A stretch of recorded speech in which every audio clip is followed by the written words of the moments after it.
was one issue with the score matching. What is the issue?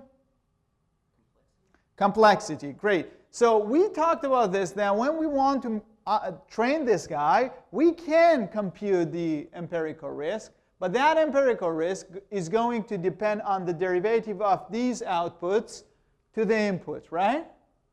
You remember that, right? So the divergence term that we have here, this divergence term, this depends on the gradient or Jacobian of the score function, right? So this means that when I want to just compute the gradient with respect to the model parameters, I need to first look at these guys, backpropagate towards input to get the Jacobian. Then again, I need to backpropagate on the Jacobian to compute the gradient, right? So we talked about that this is going to look like a quadratic order computation, like computing Hessian in a neural network. And this is complex, so this is something not very practical, especially if the model is hugely large, right? So, and because of that, people at that point of time, so this result that I showed you, this is about 2005, right? Haiferian proved it in 2005. I put the paper on the course page. You can take a look. And that paper essentially, at that point of time, was interesting, but people thought, okay, it's not going to work, right? Because you need huge complexity. Now, what we want to do today, we want to actually make a bit of twist. We want to just do what Haiferian wanted to do implicitly, okay?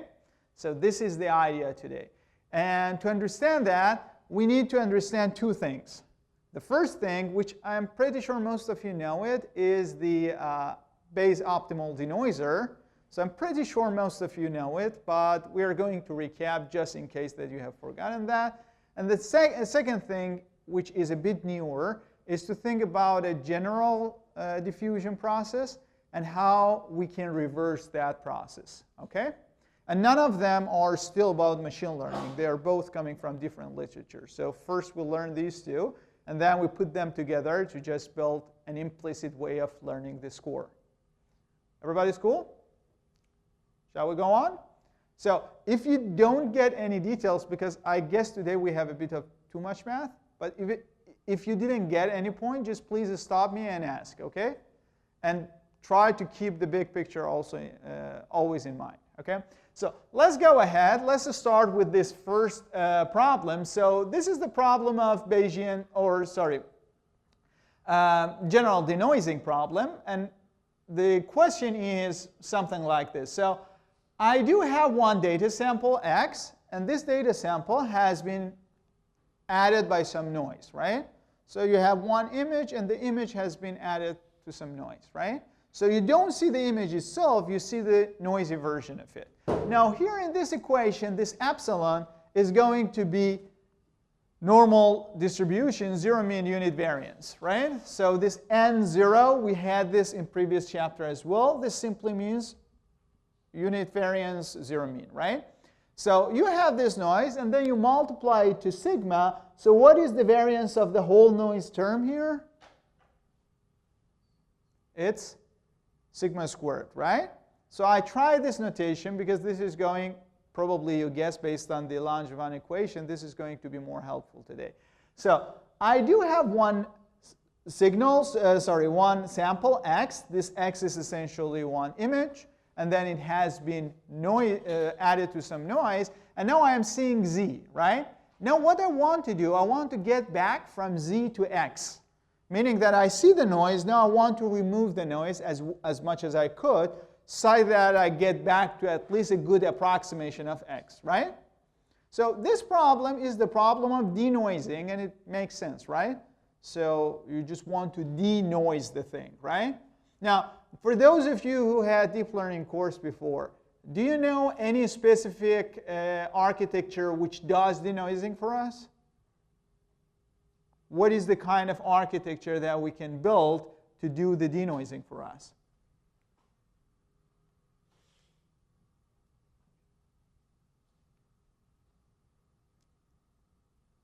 Autoencoders, do you remember that? If you have an autoencoder, then you can take the autoencoder, The thing that goes inside is essentially your noise image. The thing that comes outside is the denoised version, right? Now you have lots of images. You're going to take those images, you add noise to them, then you pass it through your autoencoder. You're going to get at the output your output of the decoder, and then you try to make this one as close as possible to your original image, right? If you do that for a large data set, then you're going to train an architecture which takes the noisy version and gives you the original version, which means it's doing the denoising, right? So with neural networks, we can do it, right? Now, the question that I want to answer here is that what is the optimal way that I can do it? And what is optimal here in this kind of courses, we always think about a statistical optimal. So let's just write it down together. So what I want to do, I want to find out what is the optimal guy x hat, which looks at z and takes me back to the closest possible estimation of x, closest possible denoising of x, of z. Okay? Now, look at this expression and tell me if everything is right. Now, what I'm doing here, I am just thinking of x and z to be a scalar. I mean, of course, image is not one scalar, but everything is just directly extending to that case, so I don't want to confuse you with more complicated case. Now, what I'm doing here, I'm saying that, say, u, this u here, look at this u, this is the estimator of x, right? So I think u is the version which is looking at z and then it giving me back x, right? Now, what I want for this u, I want this u to be as close as possible to the original image x, right? So I'm going to subtract u from x, I square it to keep it positive, right? So now this difference is the error that I get if I take u as an estimator of x, right? Now, I don't have x itself, right? If I had it, I didn't need to do any denoising, right? So I need to get rid of that x, so I'm going to take the expectation with respect to x, right? But the fact is that I do know what z is, right? So I'm going to condition everything to z. So meaning that if I know z, now what is the optimal u that I can find which is as close as possible to x? Everybody's cool with this notation? Question? So this is essentially what you do in your autoencoder, right? So u is the output of autoencoder, x is the original image that you want to be same as your output, and then z is essentially the input, the noisy input to your autoencoder, right? Now, I want to find out what is the optimal guy here, okay? Now, looking at this expression in here, this is a function of u, right? The objective function which I want to minimize is a function of u. If I want to minimize a function of u, what is the easiest way to do it? Take the derivative, put it to 0. If the function is convex, then I'm going to get to minimum, right? And the function is eventually convex here, okay? So what I'm going to do, I'm going to take the derivative with respect to u. Can you tell me what is the derivative? Can I take that derivative inside the expectation? Yes, I can, because u is a fixed number, right? Given z, u is a fixed number, right? So it's going to go inside, right? When I take it inside, what's going to happen? What is the derivative of the argument inside the expectation? 2 times u minus x, right? So I need that guy to be equal to 0, so it means that I want this expectation to be equal to 0, right? So my optimal point, u star, is going to be the expectation of x given z, right? Everybody's cool? Everybody sees that? Question on that? No question? Now, this is what we call it the base optimal denoiser. And even though it looks very simple, computationally it's very hard, and I'm going to explain it why. But right now, what we do know is that if I can understand what is the distribution of my data x, given the observation, the noisy observation that I'm seeing, then I just need to average my data over that distribution, right? But you can guess that distribution is challenging to find, right? Everybody's clear? Question? So, yeah. U is a variable, so I'm trying to find the best estimator. So U is one estimator of X, right, given Z. And now you want to find the best one, so you want to minimize over all possible U for a given Z, right? No worries. So one thing that I do know this is a bit abstract, but the point that I want today from this part of this recap here is that when you see such a thing, you always think about an estimate or a denoiser, right? So this is what I want you to do. Like, if you see expectation of a data which you cannot see given what you can see about it, you always think about the denoising, okay? This is what I want you to do, because later we're going to get into such expressions, and we always do it by some neural network, okay? Now, one point here is that given that we have this expectation, and we have always talked about this, that when you see an expectation, this is good because you can compute it by sampling, right? So one question that comes immediately to mind is that, okay, since this estimator, this optimal denoiser, is eventually an expectation, why I do not compute it by sampling? So I just sample enough x's, and then I compute that, I approximate that estimation, expectation by sampling. Do you have any idea whether I can do it or not? Now, obviously, the slide says no, but do you have any idea why I cannot do it? Don't we have lots of data samples, lots of x's in the data set?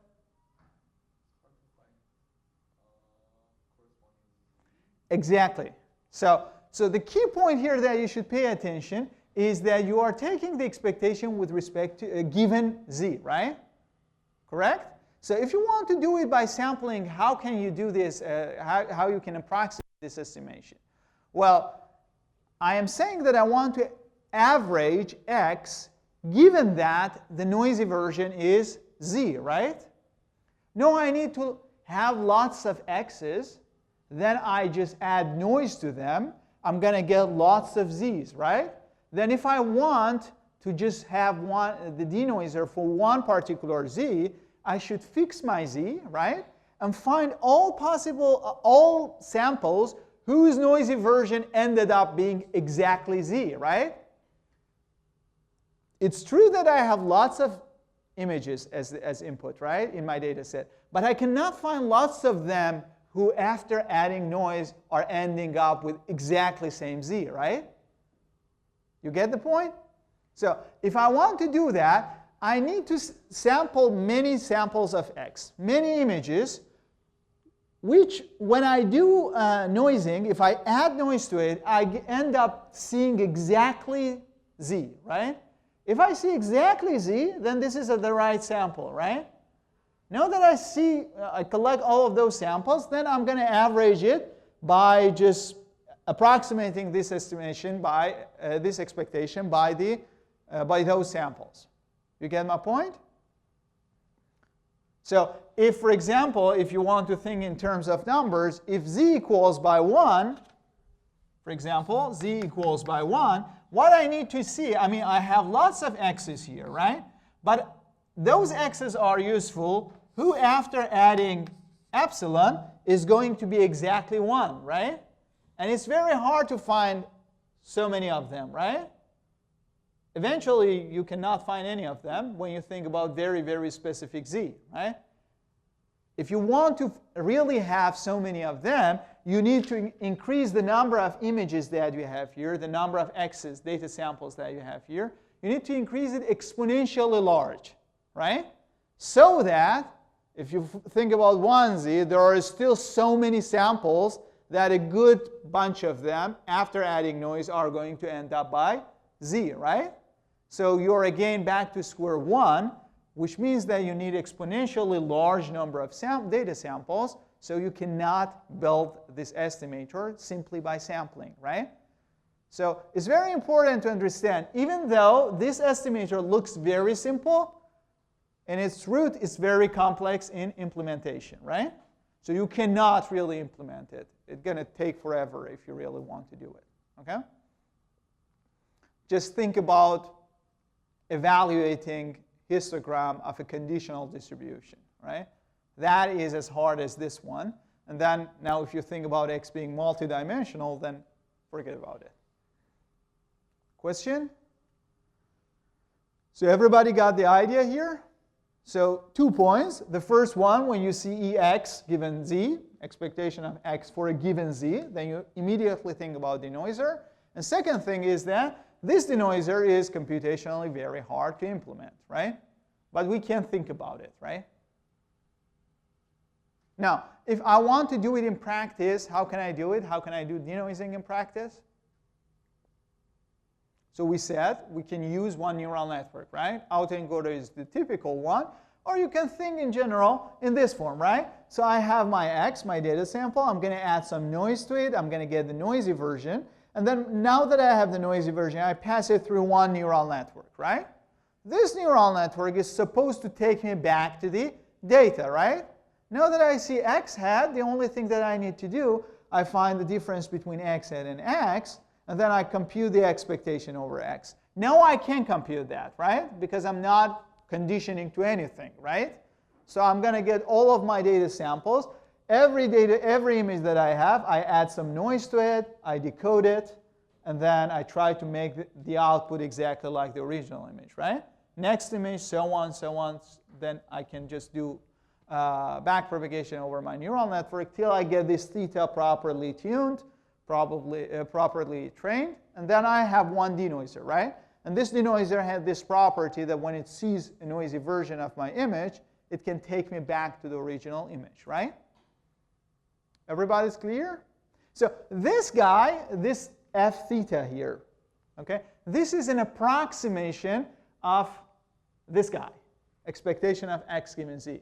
Since I cannot do it numerically here, I just use a neural network to approximate it. Everybody's cool? Clear?